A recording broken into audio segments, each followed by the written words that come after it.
नमस्कार प्यारे विद्यार्थियों, आप सभी 9th क्लास के विद्यार्थी ध्यान दें कि हमारा गद्य खंड में एक लेसन चल रहा है जिसका नाम है प्रेमचंद के फटे जूते। लेसन नंबर 3 है ये।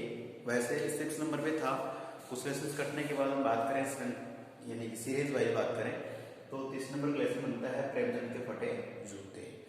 ये जो लेख है ये व्यंग्य एक लेख है और इस व्यंग्य को लिखने वाले जो सुप्रसिद्ध व्यंग्यकार हैं उनका नाम, उनका लेखक परिचय मैं पहले आपको भेज चुका हूँ, बता चुका हूँ। फिर भी आप ध्यान दें कि प्रेमचंद के फटे जूते के सुप्रसिद्ध लेखक जो हैं वो हैं हरिशंकर परसाई। हरिशंकर परसाई का नाम आते ही मैंने कहा था कि ये व्यंग्य लेखकार है ये, यानी कि अपनी बात को हंसी मजाक के टोली के माध्यम से पेश करते हैं और उसका एक बहुत गंभीर अर्थ होता है। ठीक है, तो पहले जाकर ध्यान से सुनना हमारे को यहाँ पे कि जो प्रेमचंद के फटे जूते पाठ है इसमें क्या बताया गया है। मैं पहले बता चुका हूँ कि आज का जो मनुष्य है वो अवसरवादिता और दिखावे की दुनिया में जीता है।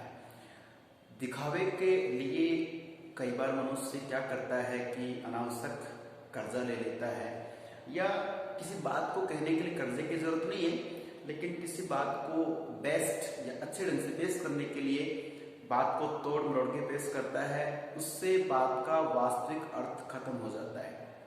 इसका मतलब ये हुआ कि हमें सच्चाई और सादगी के साथ जीवन यापन करना चाहिए, क्योंकि दिखावे से या यूं कहें बनावटी बातों से, बनावटी जिंदगी से जो सच्चाई, जो वास्तविकता है जिंदगी की, वो व्यर्थ हो जाती है।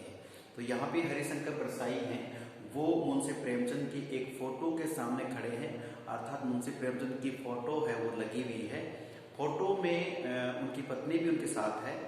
तो हरिशंकर परसाई कल्पना कर रहे थे, पिछले वीडियो में मैंने बताया कि फोटो को देखकर बता रहे हैं कि किस तरह से उनका मुंह पिचका हुआ है, हड्डियां हैं गालों की वो ऊपर की तरफ निकली हुई हैं, और अर्थात ये उसकी वास्तविक स्थिति बता रहे हैं, लेकिन उनकी जो मूछें हैं वो उसके चेहरे को भरा भरा बतलाती हैं। ये लास्ट लाइन हमने पढ़ी थी। अब उसके बाद बात करते हैं कि मुंशी प्रेमचंद ने जो कैनवस के जूते पहन रखे हैं, कपड़े के जूते पहन रखे, मोटा कपड़ा आता है तो आप देखते हैं पेटिस शूज उन्हें कहा जाता है। तो ये सफेद रंग के, ब्राउन कलर के या ब्लैक कलर के होते हैं। अक्सर रेस करने में, खेलने में जूते काम आते हैं, और वैसे कहीं आने जाने के लिए जूते अलग होते हैं। लेकिन यहाँ पे उनसे प्रेमचंद जी हैं जो जूते पहन के फोटो खिंचा रहे हैं। वेशभूषा में मैंने आपको बता दिया था कि उन्होंने एक लंबा कुर्ता पहन रखा है, एक धोती पहन रखी है और सिर पर एक मोटे कपड़े की टोपी पहन रखी है। अब ये उनकी वेशभूषा है और साथ में उनकी धर्मपत्नी भी खड़ी है और फोटो खिंचवाई जा रही है। हरिशंकर परसाई बताते हैं कि जब फोटो खिंचवाई जा रही है उस समय थोड़ा नीचे ध्यान किया जाए तो उन्होंने जो जूते पहन रखे हैं उसमें देखिए ये कहा है कि दाहिने पांव का जूता ठीक है। दाहिना पांव जो होता है, राइट जो उनका लेग है वो ठीक है, लेकिन राइट पांव के बाद में बात करें हम कि बायां पैर जो है, बायां पांव जो है, उस पांव का जो जूता है उसमें क्या हो गया, बड़ा छेद हो गया है और जिसमें से अंगुली बाहर निकल रही है। अब सोचने की बात है कि पैर का जूता फट गया है बाएं पैर का, ये वाला बायां है। अब मैं देखिए आपके सामने खड़ा हूं तो मेरा ये बायां है, जब आप देखेंगे तो आपका तो ये बायां होगा। ये लेफ्ट राइट का ध्यान रखना है, लेफ्ट बायां होता है, राइट दायां होता है। तो उनका बायां पैर जो है उसका एक बड़ा छेद हो गया है, उसमें से एक अंगुली बाहर निकल रही है। तो ये जो बाहर की उंगली निकल रही है, ऐसे में जो है जो हरिशंकर परसाई हैं वो कहते हैं मेरी दृष्टि इस जूते पर अटक गई कि भाई पोशाक ठीक है और सब ठीक ठाक है, लेकिन जूता फटा हुआ, जूते से उंगली बाहर निकल रही है। तो शायद ये प्रश्न, ये छोटी सी लाइन है कि मेरी दृष्टि इस जूते पर अटक गई। जूते पर क्यों अटक गई? या तो इस व्यक्ति को, यानी जो सामने खड़ा है फोटो में, कौन है, मुंशी प्रेमचंद, इस व्यक्ति को फोटो खिंचाते समय ध्यान नहीं रहा कि जूते फटे हुए हैं, या फिर ये व्यक्ति जो है मतलब जूते पे ध्यान नहीं दे रहा है, ठीक है, और यूं कहें कि इसका जूते तरफ ध्यान नहीं है, या फिर फोटो खिंचाने की ये इसकी पोशाक यही है, या क्या इसके पास और पोशाक है, या फिर इस व्यक्ति को कपड़े बदलने का, फोटो खिंचाते समय बनने का, या यूं कहें अच्छा दिखने का चाव नहीं है, इसमें रुचि नहीं है। इससे बातें कौन सोच रहे हैं? हरिशंकर प्रसाद सोच रहे हैं, या फिर उसके ये व्यक्ति ऐसा ही रहता है। प्यारे विद्यार्थियों, मैं जो बातें बोल रहा हूँ आपको ये नोटिस करनी, ध्यान रखनी, सारी बातें किताब की हैं। ठीक है, आगे मैं चेहरे की तरफ देखता हूँ, अर्थात किसके चेहरे की तरफ? फोटो में जो मुंशी प्रेमचंद है उनके चेहरे की तरफ देखते हैं। कौन? हरिशंकर प्रसाद। और देखकर क्या कहते हैं कि मेरे साहित्यिक पुरखे, पुरखे का मतलब होता है, हम बोलते हैं ना हमारे पुरखों ने ऐसा किया। पुरखे होते हैं पहले के लोग, हमारे दादा परदादा सरदादा ऐसे बोलते थे। तो ये कहते हैं मेरे साहित्यिक मतलब मुंशी प्रेमचंद क्या करते हैं? साहित्य लिखते हैं, रचना लिखते हैं, लेखक है, कवि को साहित्यिक कहा जाता है। तो मेरे साहित्यिक पुरखे अर्थात मेरे पुराने जमाने के कवि महोदय, लेखक महोदय, कि तुम्हें मालूम नहीं है क्या? किस बात का? कि तुम्हारा जूता फट गया है। कि मेरे साहित्यिक महोदय मुंशी प्रेमचंद, क्या तुझे ये मालूम नहीं चला कि तूने कपड़े पहन लिए, ठीक है, बाल बाल सब बना लिए, अच्छा कर लिए चेहरा, लेकिन तेरे जूते फट रहे थे, तुझको मालूम नहीं चला? ऐसे में अर्थात वो कहा कि तुझे मालूम तो पड़ा होगा। अब बात यहाँ पे थोड़ा और बात कर लें थोड़ा सा, कि पता तो होगा लेकिन शायद उनके पास यही जूता हो, या उनकी जिंदगी में सादगीपूर्ण जिंदगी है, तो वो बस दिखावे को चाहते ही नहीं कि जैसा है वैसा ही ठीक है। लोग क्या कहेंगे? अरे भाई लोग क्या कहेंगे, ये मेरी जिंदगी है, जैसे मैं जीऊं। तो ये है कि सच्चाई दिखाने का प्रयास किया जा रहा है। लेकिन हरिशंकर प्रसाद कह रहे हैं कि आज का मनुष्य क्या करता है? दुनिया के सामने अच्छा दिखने के लिए चाहे उधार में जूता मांग के लाए या कैसे भी लेके आएगा, लेकिन फोटो खिंचाने के लिए, फोटो का बड़ा एक हमारे संस्कृति में चाव होता है। फोटो खिंचवाते समय हम क्या होता है, चेहरे पर मुस्कान अवश्य लेके आते हैं। भले ही थोड़ी देर पहले वो रो रहे थे, दुख में थे, चिंतित थे, नहीं, अब जब फोटो खिंचवाई जा रही है तो आप देखते हैं आजकल लोग सेल्फी लेते हैं, फोटोज लेते हैं, शादी पार्टी में लेते हैं। तो भले ही हम जैसे मान लो जिस व्यक्ति के साथ खड़े होकर फोटो खिंचवा रहे हैं वो व्यक्ति हमारा दुश्मन हो सकता है, हम और वो साथ नहीं रहते हैं, लेकिन फिर भी कई बार ग्रुप में फोटो खिंचवानी पड़ती है तो हमारे चेहरे पे एक मुस्कान अवश्य होती है। और आजकल तो आप जानते हैं जो फोटोग्राफर होते हैं वो कहते हैं प्लीज स्माइल, प्लीज करके स्माइल को कहा जाता है। और फोटो खिंचाने वाले अपने चेहरे पे एक मुस्कान लेके आते हैं। क्या वो मुस्कान सच्ची होती है? नहीं। तो यहाँ पे वही बात की जा रही है कि मेरे चेहरे की तरफ देखता है और कहता है कि मेरे साहित्यिक पुरखे, आपको मालूम नहीं है कि आपका जूता फट गया है।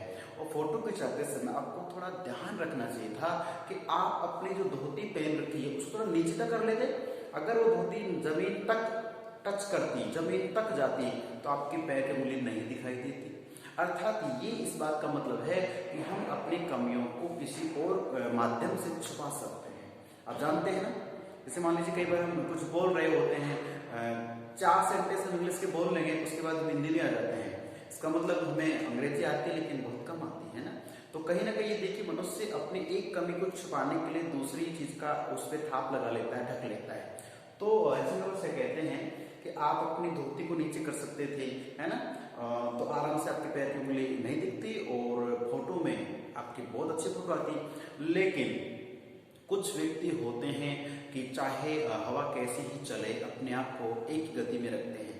तो मुंशी प्रेमचंद तो इस बात के द्योतक हैं, इस बात के श्रेय है कि जो जिंदगी है सादगीपूर्ण, उसे सादगीपूर्ण जीवन ही जीना चाहिए। अब हरिशंकर प्रसाद कह रहे हैं कि आधुनिक जो समय है उसमें मनुष्य बनने का प्रयास करता है, बनावटीपन दिखने का प्रयास करता है, चाहे उम्र कुछ भी हो, आज महिला हो, पुरुष हो, छोटा बड़ा हो, अच्छा दिखने के लिए चाहे वो ब्यूटी पार्लर जाता है या फिर दूसरे से या नए कपड़े खरीदे, कैसा भी करके वो अपने आप को इस समाज में, इस दुनिया में अच्छा दिखाने का प्रयास करता है। ठीक है, इस बात को हम छोटे से लेकर बड़े पैमाने तक ले सकते हैं। ठीक है, चलिए आगे बात करते हैं कि फोटोग्राफर जो है वो क्या कहता है, रेडी प्लीज। और फोटोग्राफर ने फिर जहां नहीं दिलवाया कि भाई आपका जुदा फट रहा है तो उंगली ठीक कर लीजिए, नहीं, क्योंकि हम लोग जानते हैं कि चेहरे पे ही सब कुछ डिपेंडेंट है। तो देखिए कि चेहरा है बस वैसे कुछ है, चेहरे पे मुस्कान है, बस हो गया फोटो का काम। ठीक है, अब फोटोग्राफर काम फोटो खींचना है, बस उसको ये नहीं दिखना कमी क्या है, नहीं बता रहे हो। तो फोटोग्राफर क्या कहता है, रेडी प्लीज, एक सेंटेंस कहता है रेडी प्लीज। ये अक्सर पहले जब वो रील वाले एक रोल होता था, नेगेटिव्स मिलती थी हमारे को, तो एक फोटोग्राफर होते थे। आजकल तो फोन चल गए हैं टेक्निकल सिस्टम से, तो जहां जाओ मर्जी आए फोटो खींच सकते हैं। भेज सकते तुरंत फोटो किसी को भी। पहले एक कैमरा होता था, उस कैमरे वाले को बुलाया जाता था, 10-5 रुपए की फोटो के हिसाब से फोटो बनता था, नेगेटिव भी आती थी हमारी। तो उसमें देखिए रेडी प्लीज बोलता है फोटोग्राफर ताकि आप तैयार हो जाए फोटो खींचने वाली है। रेडी प्लीज बोलेगा और फिर क्लिक करेगा, क्लिक करते ही क्या हो जाएगा, फोटो खींच जाएगा और फिर थैंक यू कह के आपको कि हाँ जी आपका फोटो बन गया है। अभी थैंक यू कहने के बाद जो मुंशी प्रेमचंद है, फोटो में उनके चेहरे पे मुस्कान है। रेडी प्लीज कहते तैयार हो गए हैं, थैंक यू कहती है, बस मुस्कान है चेहरे पे। तो हर्षिका मिर्जा कहते हैं कि ये मुस्कान जो है क्या वो सच्ची मुस्कान है? नहीं, ये बनावटी और व्यंग्य वाली मुस्कान है। तो प्यारे विद्यार्थियों, आप सभी 9th क्लास के विद्यार्थी ध्यान दें कि आप लोग पढ़ रहे हैं किसको? हरिशंकर प्रसाई लेखक है उनको पढ़ रहे हैं, और फोटो किसकी बात कर रहे हैं? मुंशी प्रेमचंद की। दोनों लेखकों की बातें पढ़ रहे हैं।